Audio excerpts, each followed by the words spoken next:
Block स्तरीय क्रीड़ा प्रतियोगिता उद्घाटित। बौद्ध जिला हरभंगा ब्लॉक पुराना कटक उच्च विद्यालय खेल पड़िया गुरुवार दिन ब्लॉक स्तरीय क्रीड़ा प्रतियोगिता उद्घाटित होइछि। उद्घाटनी उत्सव में मुख्य अतिथि भाव हरभंगा ब्लॉक अध्यक्षा स्नेहलता प्रधान जोग देथिबा बेले सम्मानित अतिथि भाव उपाध्यक्ष सरोज प्रधान, बीडीओ स्वप्निता नायक, पुराना कटक सरपंच अशोक सेठी, समिति सभ्य सरोज प्रधान सहित हरभंगा एबीओ उपस्थित रही।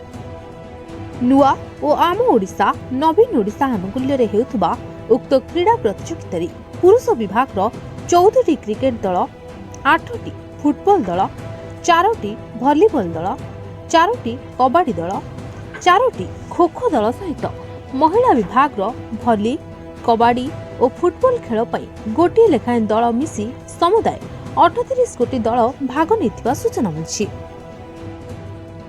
हरभंगारू जितांजलि बेहरा रिपोर्ट, मीडिया वॉइस।